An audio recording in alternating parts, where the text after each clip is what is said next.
Lapang hati dalam ketaatan saudaraku, kecintaan kita kepada Allah Azza wa Jalla akan mengantar kita sebagai seorang hamba menuju kehidupan yang sangat indah, kelapangan hati dan ketenangan jiwa, karena rongga hati kita hanya terpenuhi oleh kecintaan kepada Allah dan ketergantungan kepadanya. Wajarlah bila Rasulullah Shallallahu Alaihi Wasallam bersabda, 3 sifat yang tidaklah terdapat pada seseorang, pasti ia akan mendapatkan kelezatan iman, hendaknya Allah dan Rasul-Nya yang paling ia cintai melebihi selain keduanya, dan ia mencintai seseorang, tidaklah ia mencintainya melainkan hanya karena Allah, serta ia benci untuk kembali kepada kekufuran sebagaimana ia benci untuk dilemparkan ke dalam api neraka. Hadis riwayat Al-Bukhari dan Muslim dari Anas bin Malik radhiyallahu anhu. Saudaraku, bagaimana mewujudkan hati yang lapang dan apa saja sebab-sebab yang dapat mengantarkan pada hal itu dan apa tanda dari lapangnya hati? Syekh Sholih bin Fauzan Al-Fauzan hafizahullah menjawab, kelapangan hati itu di tangan Allah Azza wa Jalla, namun sebab-sebab untuk mendapatkannya adalah perbuatan dan keinginan hamba. Allah Azza wa Jalla berfirman, maka apakah orang-orang yang dibukakan Allah hatinya untuk menerima agama Islam lalu ia mendapat cahaya dari Tuhannya sama dengan orang yang membatu hatinya? Maka kecelakaan yang besarlah bagi mereka yang telah membatu hatinya untuk mengingat Allah.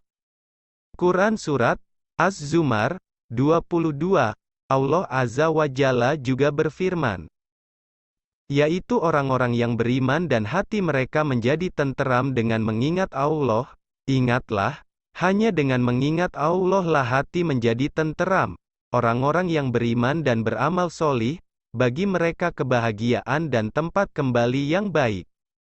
Quran Surat Ar-Ra'd 28, Allah Azza wa Jalla juga berfirman, barang siapa yang Allah menghendaki akan memberikan kepadanya petunjuk, niscaya dia melapangkan dadanya untuk memeluk agama Islam, dan barang siapa yang dikehendaki Allah kesesatannya, niscaya Allah menjadikan dadanya sesak lagi sempit, seolah-olah ia sedang mendaki ke langit. Quran Surat Al-An'am 125, oleh karena itu, Musa alaihi salam yang pertama kali diutus untuk membawa risalah berdoa.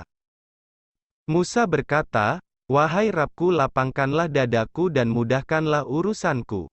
Quran Surat Taha 25, beliau berdoa kepada Allah Azza wa Jalla sebelum menyampaikan risalah untuk melapangkan dadanya. Demikian juga Nabi kita Shallallahu Alaihi Wasallam telah dilapangkan dadanya oleh Allah Azza wa Jalla, dan beliau juga pembawa risalah.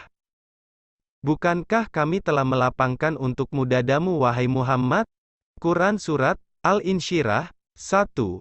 Maka maksud dari lapang dada terhadap ajaran Islam adalah merasakan kelezatan dalam melakukan ketaatan, ibadah dan amal solih. Dan jika dada seseorang itu sempit terhadap Islam, ia lari dari ketaatan dan dadanya pun menjadi sesak lagi sempit.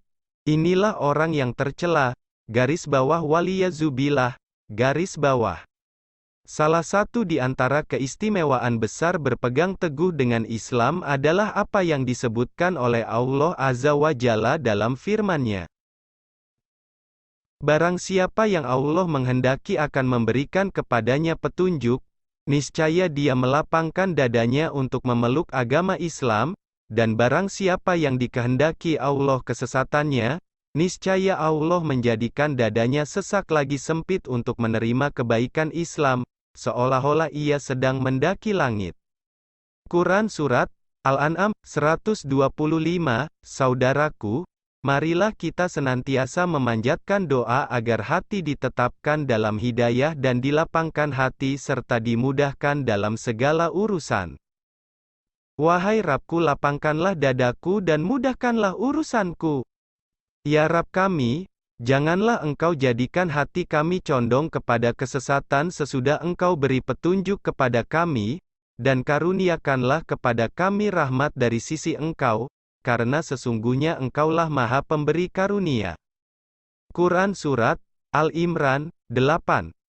Ya Rabbku, lapangkanlah untukku dadaku, dan mudahkanlah untukku urusanku, dan lepaskanlah kekakuan dari lidahku, supaya mereka mengerti perkataanku. Quran Surat Taha 25-28.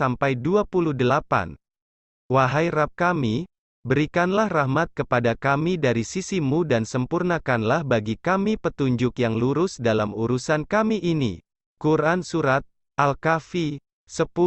Semoga Allah Azza wa Jalla mengaruniakan hidayahnya kepada kita, sehingga kita tetap istiqomah senantiasa berlapang hati dalam ketaatan untuk meraih ridha-Nya. Amin ya Rabb. Walaulahu alam bisawab.